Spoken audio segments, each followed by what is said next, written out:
Every morning, I still make her coffee. 2 sugars, no cream, in the blue mug she bought at our honeymoon in Gatlinburg 46 years ago.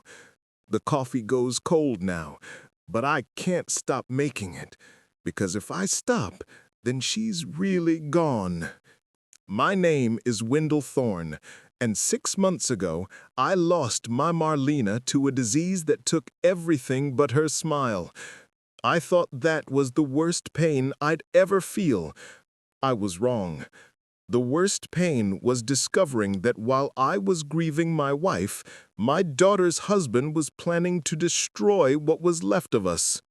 The morning light filtered through Marlena's handmade curtains, the ones Wendell couldn't bear to take down, even 6 months after the cancer took her. At 75, his arthritic fingers still reached for her side of the bed each dawn, finding only cold sheets and the crushing weight of silence in their Charleston, South Carolina home. "Daddy!" Sybil's voice floated up the stairs of the antebellum-style house they'd restored together in the 80s, sweet as the honey Marlena used to harvest from their backyard hives. Wendell's weathered hand trembled slightly as he gripped the banister, the same one Marlena had refinished with her own hands. The trimmer was new. The doctor at MUSC said stress could make it worse.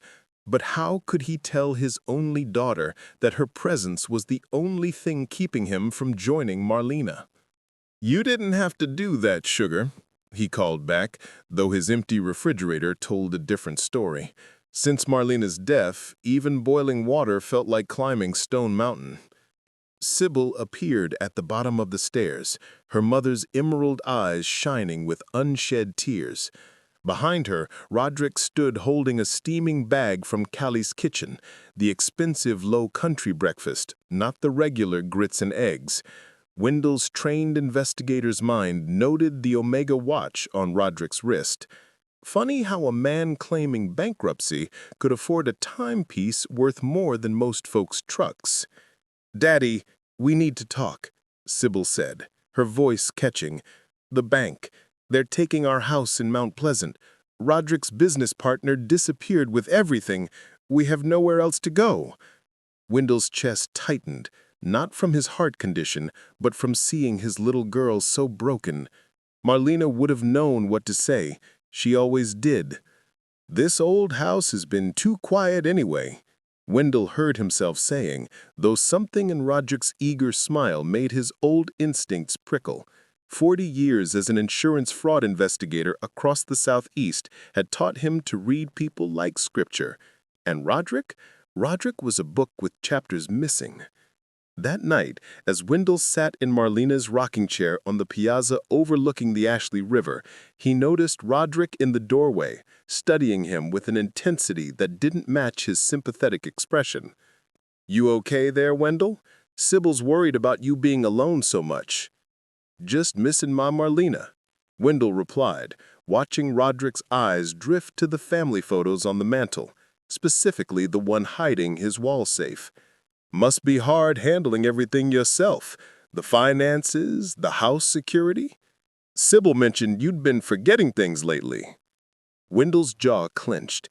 He'd never forgotten a single thing, and Sybil knew it. "My mind's sharp as ever, son." Roderick's laugh was too quick, too hollow. "Of course, just we're family now. You can trust us with anything." As Roderick retreated upstairs, Wendell's trembling hand stilled completely. Trust. Marlena always said trust was earned in dewdrops but lost in thunderstorms. Something was very wrong here. If you have a parent living alone, still grieving, still vulnerable, please hit subscribe right now. Every subscription helps us share these vital stories that could save someone's parent from heartbreak. Don't scroll away. Marlena wouldn't have. Your parent wouldn't want you to either. Daddy used to check under my bed for monsters until I was 12. He'd shine his flashlight and say, "All clear, princess." Last month, I found out the real monster was sleeping next to me. And Daddy knew before I did. 3 weeks had passed since Sybil and Roderick moved into the guest room overlooking the garden where Marlena's roses still bloomed. 3 weeks of Roderick's practiced smiles and calculated questions. Wendell had started keeping a journal, something his therapist at the Ralph H. Johnson VA Medical Center recommended for the grief, but now served a different purpose. Tuesday. Roderick asked about my pension from State Farm Insurance over shrimp and grits. Wednesday. Found him in my study, looking for a stamp. Thursday. Sybil's lost 10 pounds, dark circles, not sleeping. It was 2:47 a.m. when Wendell heard it, the distinctive creak of the original heart pine floors outside his door. Marlena used to say those floors were better than any security system. His eyes snapped open, body rigid beneath his grandmother's handmade quilt. Through the crack under his door, a sliver of light danced.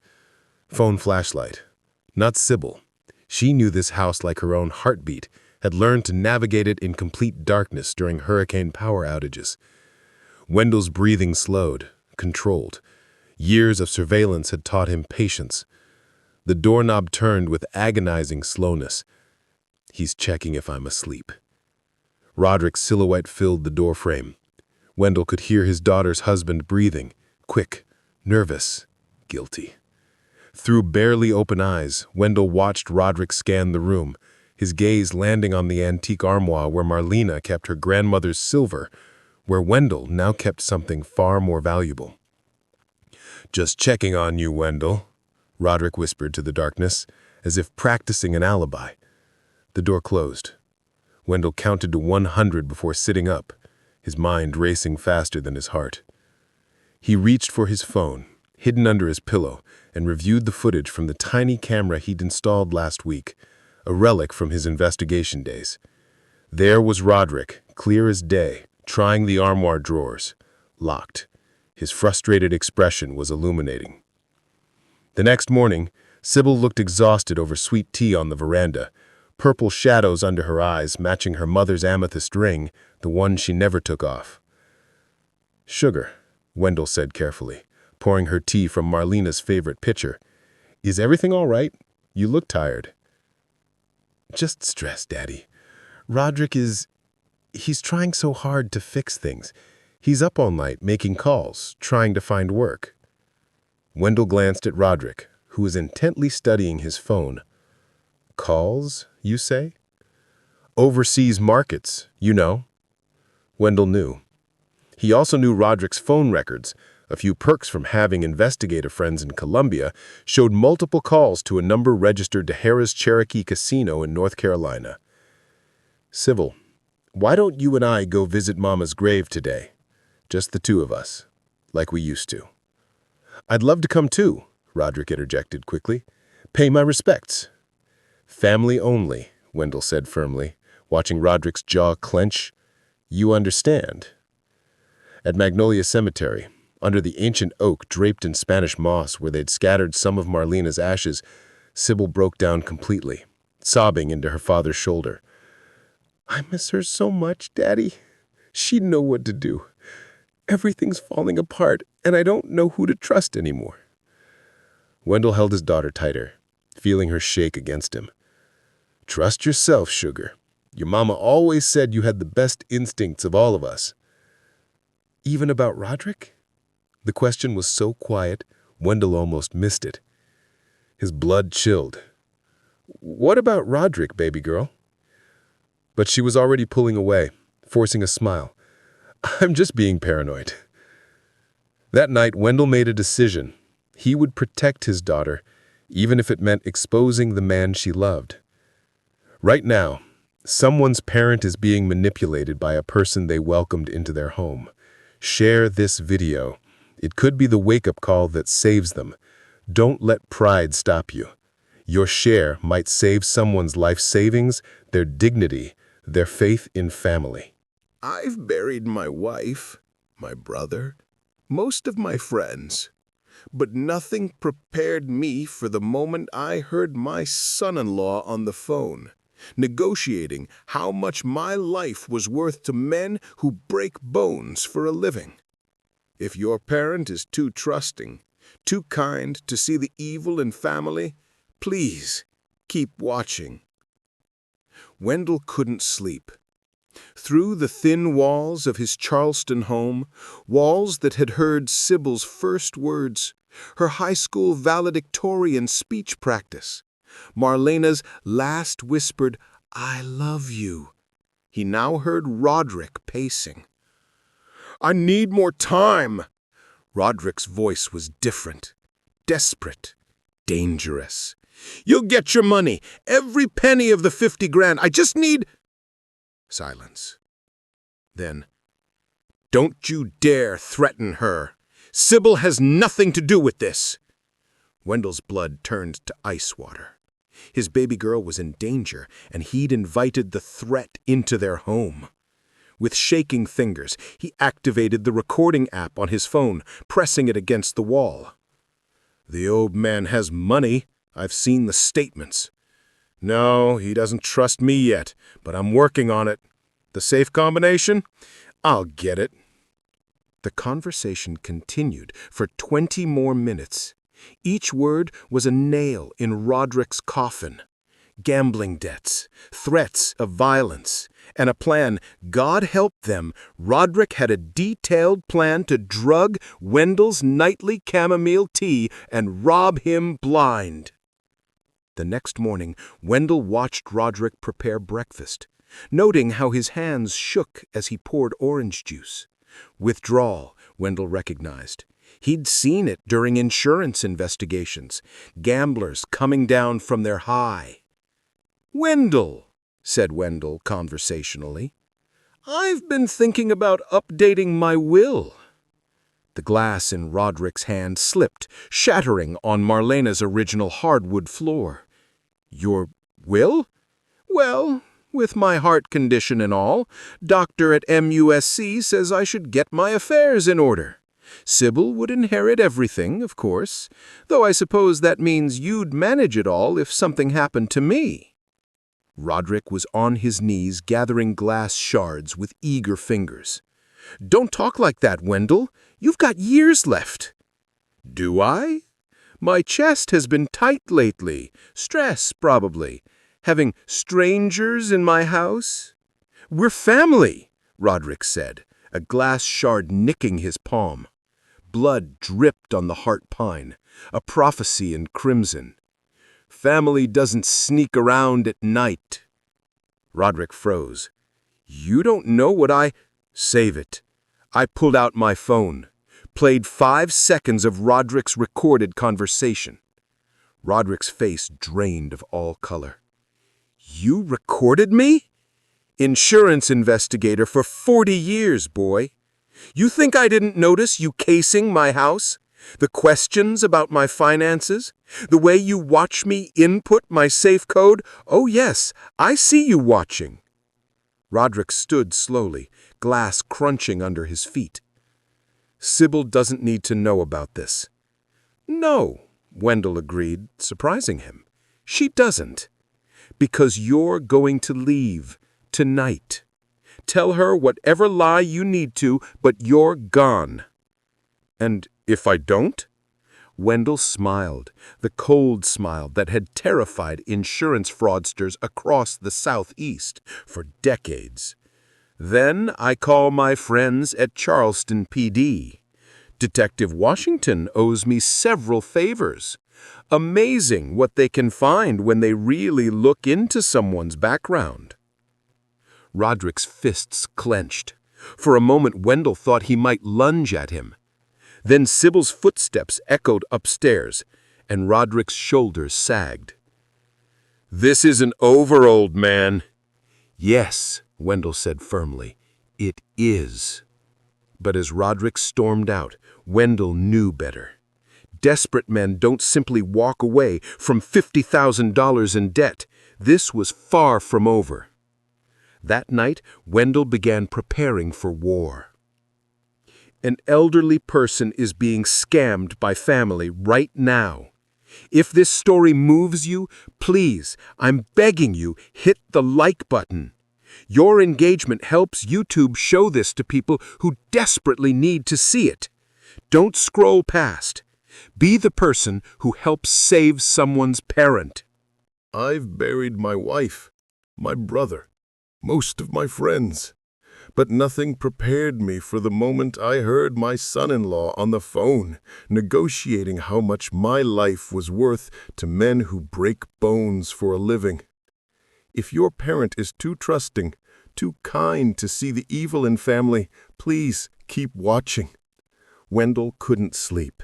Through the thin walls of his Charleston home, walls that had heard Sybil's first words, her high school valedictorian speech practice, Marlena's last whispered, "I love you," he now heard Roderick pacing. "I need more time." Roderick's voice was different, desperate, dangerous. "You'll get your money, every penny of the 50 grand. I just need—" Silence. Then, "Don't you dare threaten her. Sybil has nothing to do with this." Wendell's blood turned to ice water. His baby girl was in danger, and he'd invited the threat into their home. With shaking fingers, he activated the recording app on his phone, pressing it against the wall. "The old man has money. I've seen the statements. No, he doesn't trust me yet, but I'm working on it. The safe combination? I'll get it." The conversation continued for 20 more minutes. Each word was a nail in Roderick's coffin. Gambling debts, threats of violence, and a plan. God help them. Roderick had a detailed plan to drug Wendell's nightly chamomile tea and rob him blind. The next morning, Wendell watched Roderick prepare breakfast, noting how his hands shook as he poured orange juice. Withdrawal, Wendell recognized. He'd seen it during insurance investigations, gamblers coming down from their high. "Wendell," he said conversationally, "I've been thinking about updating my will." The glass in Roderick's hand slipped, shattering on Marlena's original hardwood floor. "Your will?" "Well, with my heart condition and all, doctor at MUSC says I should get my affairs in order. Sybil would inherit everything, of course, though I suppose that means you'd manage it all if something happened to me." Roderick was on his knees, gathering glass shards with eager fingers. "Don't talk like that, Wendell. You've got years left." "Do I?" Wendell stood, deliberately dramatic. "My chest has been tight lately. Stress, probably. Having strangers in my house." "We're family," Roderick said, a shard of glass nicking his palm. Blood dripped onto the heart pine, a prophecy in crimson. "Family doesn't sneak around at night," Wendell said quietly. Roderick froze. "I don't know what you—" "Save it." Wendell pulled out his phone and played 5 seconds of Roderick's recorded conversation. Roderick's face drained of all color. "You recorded me?" "Insurance investigator for 40 years, boy. You think I didn't notice you casing my house? The questions about my finances, the way you watch me input my safe code. Oh yes, I see you watching." Roderick stood slowly, glass crunching under his feet. "Sybil doesn't need to know about this." "No," Wendell agreed, surprising him. "She doesn't. Because you're going to leave, tonight. Tell her whatever lie you need to, but you're gone. And if you don't—" Wendell smiled, the cold smile that had terrified insurance fraudsters across the Southeast for decades. "Then I call my friends at Charleston PD. Detective Washington owes me several favors. Amazing what they can find when they really look into someone's background." Roderick's fists clenched. For a moment, Wendell thought he might lunge. Then Sybil's footsteps echoed upstairs, and Roderick's shoulders sagged. "This isn't over, old man." "Yes," Wendell said firmly, "it is." But as Roderick stormed out, Wendell knew better. Desperate men don't simply walk away from $50,000 in debt. This was far from over. That night, Wendell began preparing for war. An elderly person is being scammed by family right now. If this story moves you, please, I'm begging you, hit the like button. Your engagement helps YouTube show this to people who desperately need to see it. Don't scroll past. Be the person who helps save someone's parent. Daddy spent his whole life catching criminals who hurt other people, but when the criminal was the man I brought home, the man I wore a white dress for, Daddy didn't call the police. He did something better. He gave him exactly what he deserved." The hardware store on King Street looked at Wendell's purchases with barely concealed confusion. A confetti cannon, 3 pounds of ultra-fine craft glitter, fishing line, and a small battery-powered trigger mechanism. "Planning a party?" the young clerk asked. "Something like that," Wendell replied, thinking of Marlena's wicked human sense of humor. She would have loved this. Back home, Sybil was crying in the kitchen. Roderick had returned after their confrontation, spinning tales of Wendell's declining mental state and paranoid accusations. "He's sick, Sybil," Roderick was saying, his voice dripping with false concern. "Recording private conversations, making wild accusations. Maybe we should look into memory care facilities." "Don't you dare," Sybil snapped, and Wendell's heart swelled with pride. "My daddy's mind is perfectly fine." "Then why is he saying I'm trying to rob him? Come on, baby, you know me." Through the crack in the door, Wendell watched his daughter's face crumble. "I don't know anyone anymore." That night, while the house slept, Wendell worked. His arthritis screamed as he rigged the confetti cannon inside his armoire drawer, the same one Roderick had been trying to access. The trigger was simple. Open the drawer without disabling the hidden switch and boom! 3 pounds of glitter would coat everything in a 10-foot radius. But glitter wasn't enough. Wendell needed proof that would hold up in court, evidence that would protect Sybil from this predator. He installed a second camera, this one with perfect audio, positioned to capture the armoire and the safe. At 3 a.m., he heard Roderick on the phone again. "Tomorrow night, the old fool takes Ambien. I'll have the combination by then. Yes, all 50,000, plus interest." Wendell smiled grimly. Tomorrow night, then. He spent the next day playing his part perfectly. The confused elderly man, leaving his reading glasses everywhere, asking Sybil the same questions twice. Roderick watched with hungry eyes. "Daddy," Sybil said at dinner, worry creasing her brow, "you seem off today." "Just tired, sugar. Think I'll turn in early. Take one of those sleeping pills Dr. Morrison prescribed." He saw Roderick and Sybil exchange glances, hers worried, his calculating. In his room, Wendell made a show of taking his medication, leaving the bottle visible on his nightstand. Then he sat in Marlena's chair, hidden in the corner shadows, and waited. 11 p.m. Footsteps. Midnight. The phone calls started again. 1 a.m. Silence. 2:25 a.m. The door opened.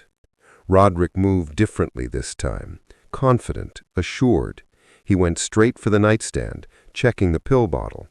"Out cold," he whispered into his phone. "I'm going for it." Wendell held his breath as Roderick approached the armoire. His son-in-law pulled out a small toolkit, lockpicks. Professional grade, Wendell noted. This wasn't Roderick's first robbery. The lock clicked open. Roderick's hand reached for the drawer handle. Wendell's finger hovered over his phone, ready to call 911 the moment the trap was sprung. The drawer began to slide open. "Roderick," Sybil's voice from the hallway. "What are you doing in my daddy's room?" He froze, his hand still on the drawer. "I heard him calling out. Thought he needed help." "In the dark? With lockpicks?" The silence stretched between them like the Cooper River Bridge. "Sybil, I can explain." "Then explain." And Roderick, in his panic, did the one thing Wendell didn't expect. He pulled the drawer fully open. Everything is about to change. If you're still watching, you know what betrayal feels like. Please subscribe, not for me, but for every elderly parent who needs protection. Your subscription could be the reason someone's grandfather doesn't lose everything tomorrow. I've seen a lot in my 75 years.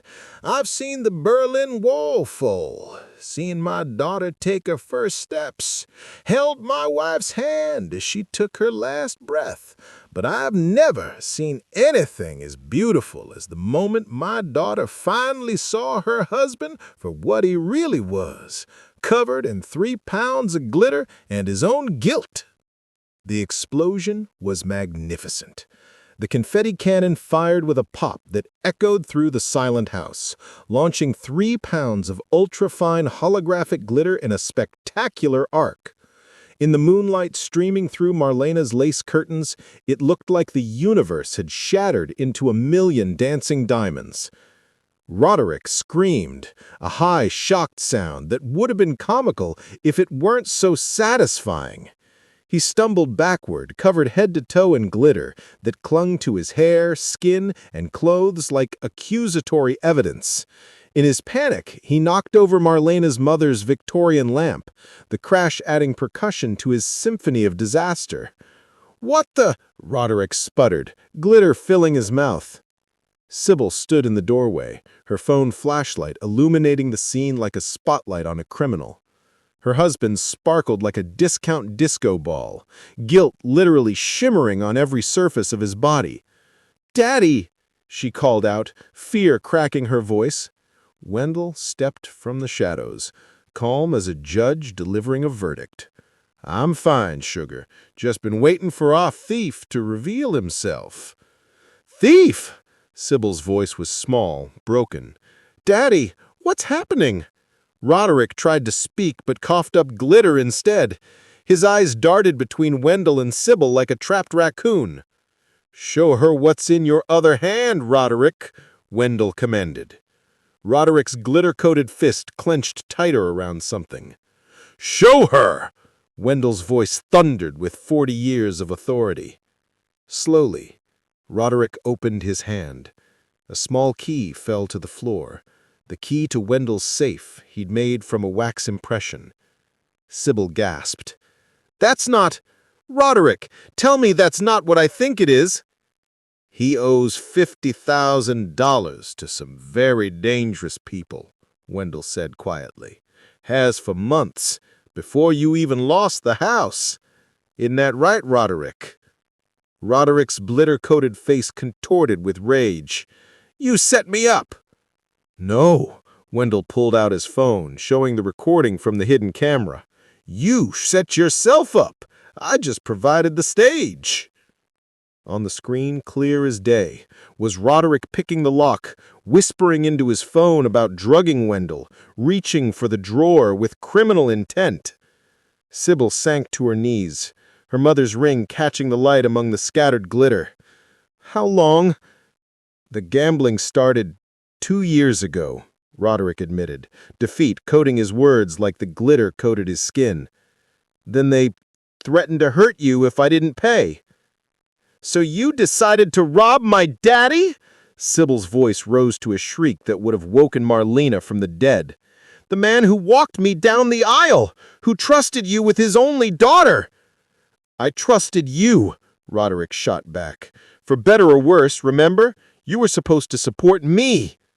Wendell moved between them, protective instincts overriding his arthritis. "Don't you dare blame her for your choices." "What are you going to do, old man? Call the cops? I'm her husband." "Not for long." Sybil stood, steel in her spine, her mother's strength finally showing. "Get out! Sybil, get out!" she screamed, 30 years of her father's teachings crystallizing into pure fury. "And if you ever come near my daddy or me again, I'll send this video to everyone. Your mama in Greenville, your brother in Atlanta, those dangerous people you owe money to. They'll love knowing you got caught covered in glitter like a failed art project." Roderick looked at himself, glitter falling with every movement like shame made visible. "You'll regret this." "The only thing I regret," Sybil said quietly, "is not listening to my daddy sooner." As Roderick stormed out, leaving a trail of glitter like breadcrumbs to his destruction, Wendell heard him on the phone one last time. "I need a place to stay." No, it didn't work. They knew. They all knew. Sybil collapsed into her father's arms, sobbing so hard the glitter on the floor danced with her shaking. "I'm so sorry, Daddy. I brought him here. I put you in danger."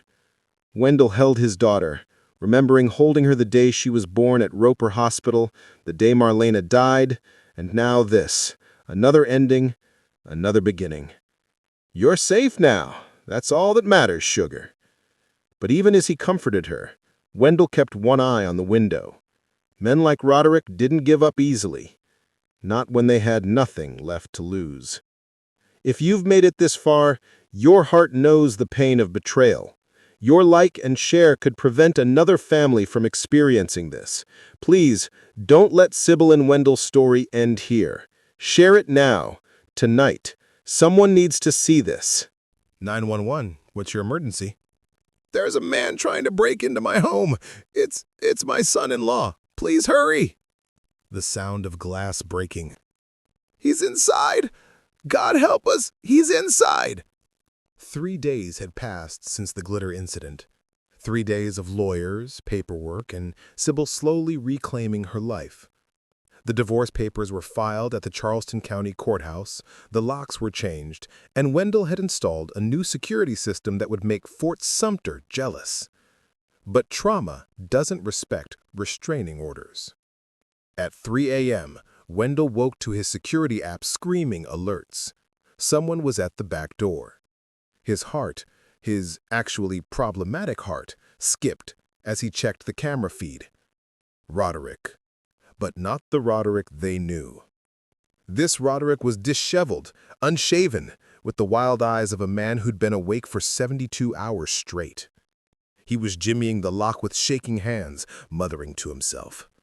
Wendell grabbed his phone and the Louisville Slugger he'd kept by his bed since Marlena died. She'd insisted on it, said it made her feel safer. His finger hovered over 911. "Daddy!" Sybil appeared in her doorway, clutching her phone. "I got the alert too." "Stay here, lock the door, call the police." "Daddy, no!" But Wendell was already heading downstairs, his bare feet silent on the stairs Marlena had walked 10,000 times. Through the kitchen window, he could see Roderick had given up on the lock and was now trying to break the window. "I wouldn't do that if I were you," Wendell called through the glass. Roderick jumped, then laughed, a sound like breaking bones. "Calling the cops, old man? Go ahead. I've got nothing left to lose." "That's where you're wrong." Wendell held up his phone, showing he was live streaming to his cloud storage. "You break in, that's a felony. Attempted robbery plus breaking and entering, that's serious prison time." "Prison might be safer than what's waiting for me out here." Roderick's fist connected with the window. The reinforced glass held, but his knuckles split open, blood smearing across the surface. "Who's they, Roderick?" Sybil's voice came from behind Wendell. She'd ignored his instructions, standing tall in her mother's silk robe. Roderick's face crumpled at the sight of her. "Baby, please, just let me explain." "You had your chance to explain. You chose to lie instead." "I was trying to protect you." "By robbing my daddy? By making him think he was going crazy? By trying to put him in a home?" "I love you," Roderick pleaded, blood from his knuckles making grotesque patterns on the glass. Love doesn't drug elderly parents. Love doesn't steal. Love doesn't lie. The sound of sirens pierced the night. Roderick's eyes widened in panic. "You called them?" "The silent alarm did. The moment you touched my property, my investigator friends at the department are very responsive." Roderick ran. Or tried to. The glitter he'd been covered in 3 days ago had left traces everywhere. His car, his clothes, even his shoes. The police found him 2 blocks away, sparkling under the street lamps of Rainbow Row like a beacon of his own guilt. Detective Washington, Wendell's old friend, personally handled the arrest. Gambling debts, attempted robbery, violation of a restraining order that Sybil filed yesterday, smart girl, and now attempted B&E.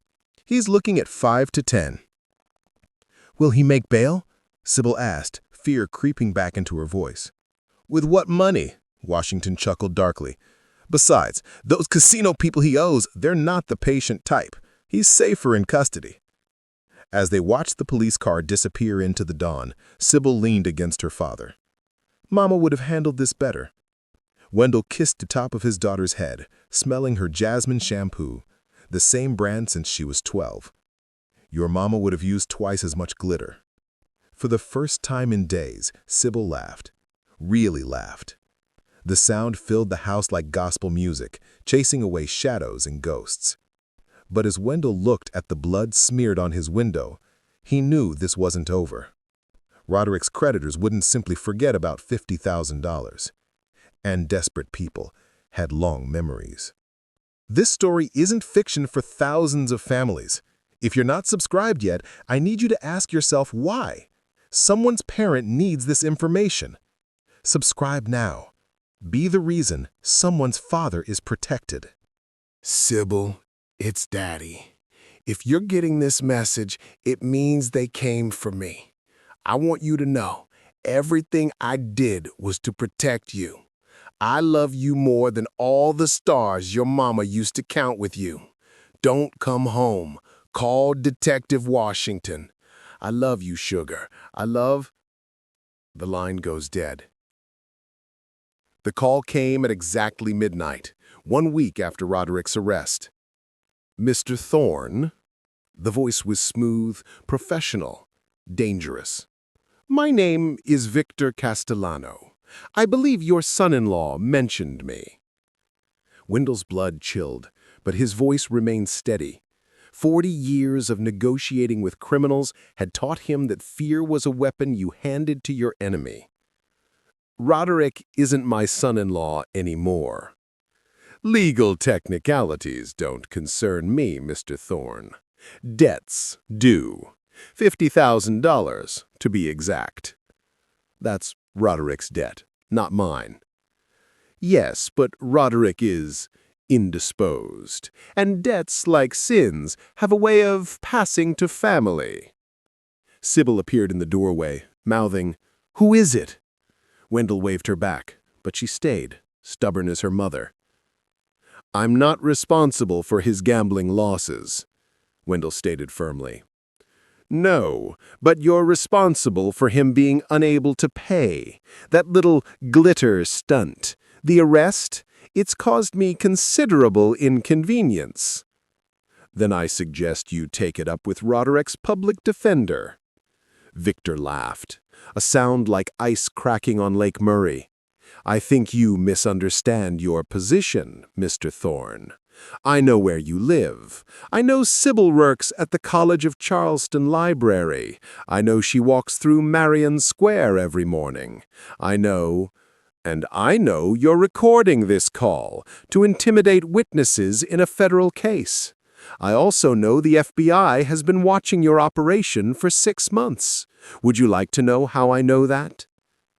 Silence. Roderick talked a lot when he was desperate, named names, locations, the back room at Harrah's Cherokee, the one you think is so secret. The FBI knows about it.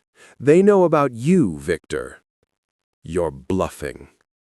Check your security footage from last Tuesday. White Chevrolet Tahoe, license plate starting with FED. That's Agent Martinez. She's very thorough. Wendell was gambling now, piecing together fragments from his law enforcement contacts in Colombia, but his voice never wavered. Even if that's true, it doesn't erase his debt. No, but Roderick's testimony might. He's already talking to make a deal. Gambling ring, money laundering, extortion. That's RICO territory, Victor. 25 to life. Sybil's eyes were wide, watching her father transform from gentle grandfather to the investigator who had taken down million-dollar fraud rings. You think you're clever, old man.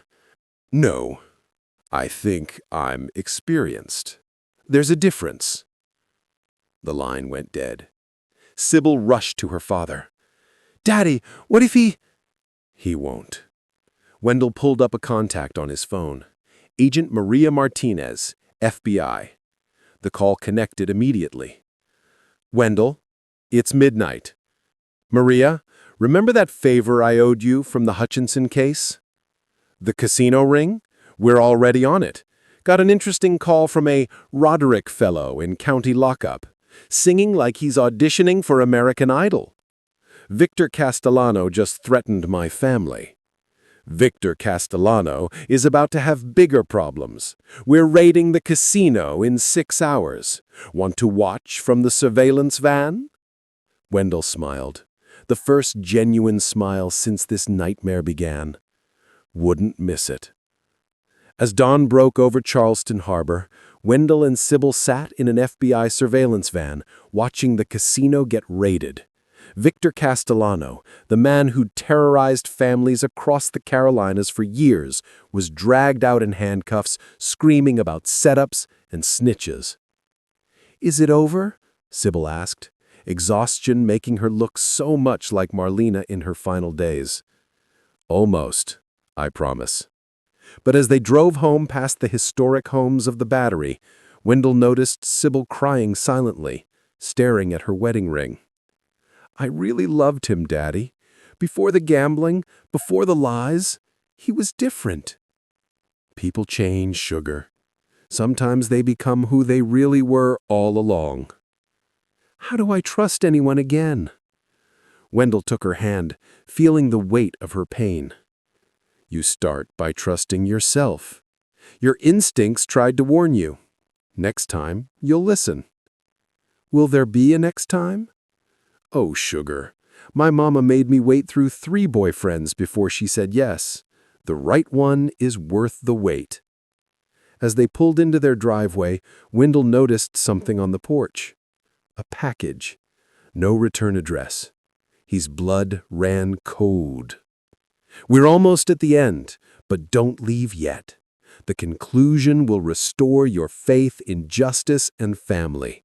But first, please, if this story has touched you, share it. Right now. Someone's parent needs to see this. Don't let them face this alone." Daddy once told me that Mama's love would protect us, even after she was gone. I didn't believe him until I saw that package on our porch. Until I realized that sometimes angels work through the most unexpected people. This is how our story ended, and how our real life began. Wendell approached the package like he'd once approached suspected bombs during insurance fraud investigations. Carefully, methodically, assuming the worst. Sybil stood behind him, clutching the baseball bat. "Should we call the bomb squad?" she whispered. "It's not heavy enough for explosives," Wendell said, though his hands shook as he picked it up. Through the paper, he felt something soft. Fabric? Inside the house, under the bright kitchen lights where Marlena used to make her famous peach cobbler, Wendell carefully opened the package. A casino dealer's vest tumbled out.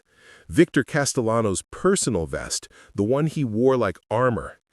Pinned to it was a note in shaky handwriting. "Mr. Thorne, you were right. I'm leaving. The debt dies with Roderick's testimony. Your family is safe. But know this, you didn't win because of the FBI. You won because you were willing to fight for your daughter. I had a father once. He wasn't. V.C." Sybil sank into a chair, the tension of weeks finally breaking. "It's really over." "Yeah, sugar, it's over." 3 months later, the house felt alive again. Sybil had redecorated, bringing light back into rooms that had lived in shadow. The glitter, despite professional cleaning, still appeared occasionally, catching sunlight like Marlena's laughter used to. Roderick was sentenced to 3 years, reduced from 10 for his cooperation. The casino ring collapsed, sending 17 people to federal prison. Victor Castellano was never found, though rumors placed him everywhere from Mexico to Montana.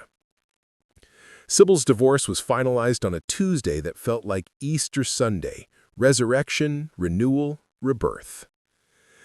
"I have something to tell you," Sybil said over dinner, twirling her fork the way her mother used to when nervous. "You're seeing someone," Wendell said, not asking. "How did you— Never mind, former investigator," she laughed. His name is Matthew. He's a maritime historian at the Charleston Museum. Boring, stable, pays his bills on time. Sounds perfect. He wants to meet you. Bring him for Sunday dinner. I'll make Mama's shrimp and grits. Sybil's eyes filled. You haven't made that since... I know. It's time. That Sunday, Matthew arrived precisely on time, carrying flowers for the dining room and a first-edition book about Charleston history as a gift for Wendell.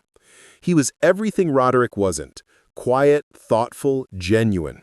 When he looked at Sybil, Wendell saw the same devotion he'd felt for Marlena 50 years ago.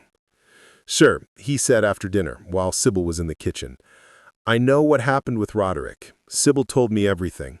I want you to know I'm not him. I don't gamble, I don't lie, and I would never, ever hurt your daughter." Wendell studied the young man, really studied him, with eyes trained by decades of reading people.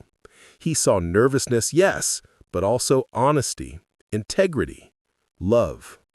"I know," Wendell said simply. "I can tell." "How?" "Because you brought history, not playing cards. Because you asked for Marlena before anything else. And when Sybil laughs, you look at her the way I looked at her mother." 6 months later, at Sybil and Matthew's small wedding in the garden where Marlena's roses bloomed fuller than ever, Wendell walked his daughter down an aisle sprinkled with biodegradable glitter, her idea of reclaiming the narrative. In his speech, he told the story of the trap, the glitter, the victory of truth over deception. Love, he concluded, raising his champagne glass, isn't about grand gestures or desperate acts. It's about trust, built slowly, carefully, like a house that will shelter you through any storm. Sybil and Matthew, you're building that house on solid ground. Later, as the reception wound down, Wendell visited Marlena's grave at Magnolia Cemetery, leaving a piece of wedding cake on her stone, their tradition. "We did it, my love. We protected her. She's safe now. She's happy." The wind rustled through the Spanish moss, and for just a moment, Wendell swore he smelled Marlena's perfume, heard her laugh, felt her hand in his. Walking back to the reception, Wendell found Sybil and Matthew slow dancing, lost in each other. The setting sun caught the leftover glitter in Sybil's hair, making her sparkle like the star she'd always been. Roderick was the past. Victor was gone. The threats were over. But family was forever. And Wendell Thorne, 76 years old, widowed but not broken, betrayed but not bitter, stood watch over his family like he always had, like he always would. Because that's what fathers do. They protect, they endure, they love. And sometimes, when necessary, they fill their enemies with 3 pounds of righteous, glorious glitter. Marlena would have been so proud. Screen fades to black with white text. If Wendell's story touched your heart, you have the power to help others. Subscribe now, not tomorrow, not later, but now. Share this with every parent, every child, every family you know. Because somewhere in Charleston, in Savannah, in your own hometown, someone's father is being targeted right this moment. Your action today could save them tomorrow. Sybil and Wendell fought for each other. Now fight for them by spreading their story. Click subscribe, click share. Be the hero someone needs today.